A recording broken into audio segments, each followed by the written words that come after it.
बनवणार आहे मिरच्याची सांबार वडी। बघा मी मिरच्या नाही का छान अशा मिरच्या होत्या माझ्याकडे, चांगल्या अर्धा 1 किलो होते मिरच्या, त्याला छान अशी बारीक करून घेतली आहे। त्याच्यामध्ये थोडंसं टमाटर टाकलं आहे एक, आणि छान बारीक करून घेतले आहे मिरच्या, आणि त्याच्यामध्ये टाकणार आहे कोथिंबीर। हे आमच्या विदर्भामध्ये असे बनवले जातात, आमच्या गावाकडे वगैरे।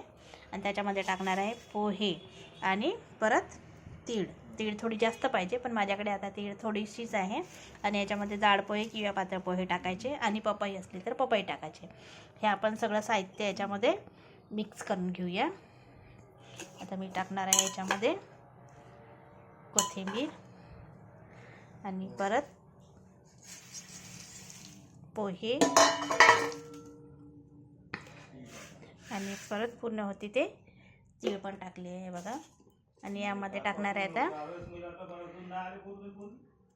मीठ टाकणार आहे, आणि नंतर मी सांगते बघा। यामध्ये टाकणार आहे आता मी मीठ टाकणार आहोत आपण आपल्या म्हणजे 2 चमच टाकणार आहे मीठ। आणि मग या साहित्याला सगळं मिक्स करून घ्यायचं।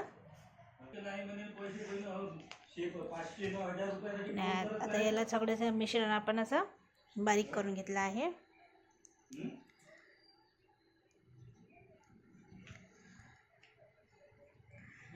मिश्रण आपण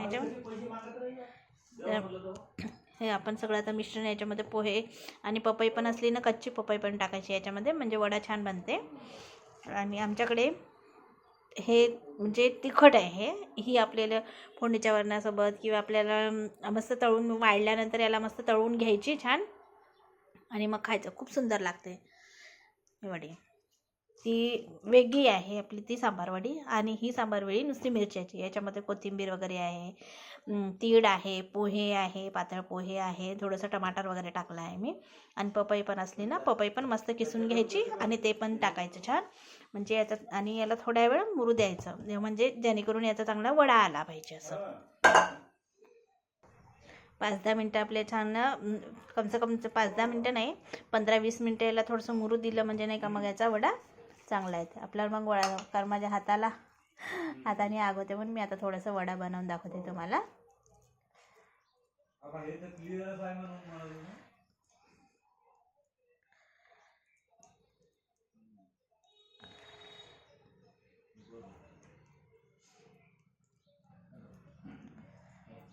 पपई वगैरे राहिली म्हणजे खूप सुंदर लागते हे।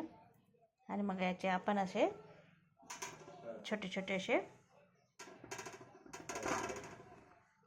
वडे बनवायचे हे, आणि मग घालायचे वाळत।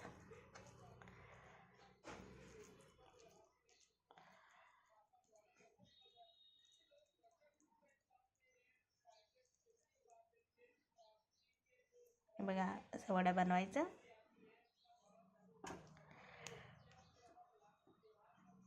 आणि हे वाळत घालायचे,